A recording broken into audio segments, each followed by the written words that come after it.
Operation સિંદૂરની theme પર આધારિત બનાવેલ ગણેશ પંડાલ આશીના મહારાજા ચરોતર પંથકમાં બન્યા આકર્ષણનું કેન્દ્ર।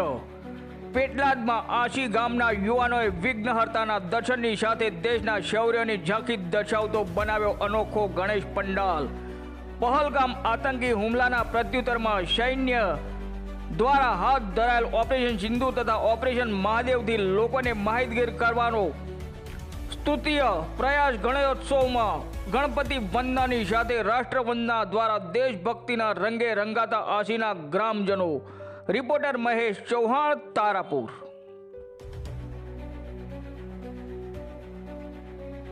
જય ગણેશ। હું આશી ગામનો યશ પટેલ।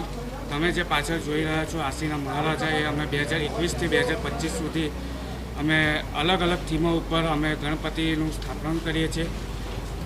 જેવી કે અમે પહેલાં પણ ચંદ્રયાન ઉપર કરી હતી થીમ, અત્યારે અમે ઓપરેશન સિંદૂર અને ઓપરેશન મહાદેવ ઉપર અમે કરી રહ્યા છીએ। ઓપરેશન સિંદૂર અમે એટલે વિચાર્યું કે આજની યુથને, આજની જનરેશન, આજના બાળકોને કે ઓપરેશન સિંદૂર અને મહાદેવ કેમ કરવામાં આવ્યું હતું, શા માટે કરવામાં આવ્યું હતું, એની તેમને જાણકારી મળે।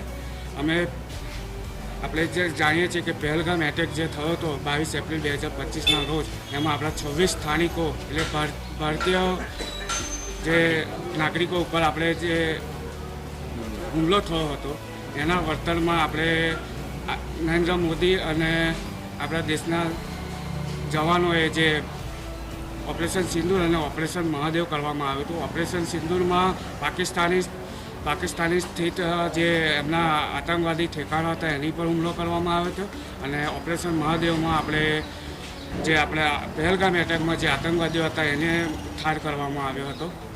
તમે જોવો છો કે ઓપરેશન સિંદૂર અને ઓપરેશન મહાદેવ પર અમે આ જે થીમ કરી રહ્યા છે એના અનુસંધાનમાં અમે રોજ સાંજે આરતીમાં અમે રાષ્ટ્રગીતનું પ્રવર્તન કરીએ છીએ, અને અલગ અલગ થીમો ઉપર અમે રોજ કંઈક ને કંઈક પ્રવૃત્તિઓ કરતા રહીએ છીએ। તમે જે પાછળ મૂર્તિ જોઈ રહ્યા છો 2021થી 2025 સુધી અમે માટીની ટોટલી ઇકો ફ્રેન્ડલી અમે ગણપતિ મૂર્તિ બનાવડાવીએ છીએ, અને સરકારના આદેશ મુજબ અને ગાઈડલાઇન મુજબ જ અમે આ મૂર્તિનું સ્થાપન કરીએ છીએ। આજના યુવાનોને એટલું કહેવામાં પ્રેરિત થાય એટલે જ અમે આ ઓપરેશન સિંદૂર અને ઓપરેશન મહાદેવ ઉપર આ થીમ રાખી છે કે આજના યુવાનો જે છે એમને દેશભક્તિમાં જાગૃત થાય અને આપણે યુથ જે છે એને પ્રેરિત થાય।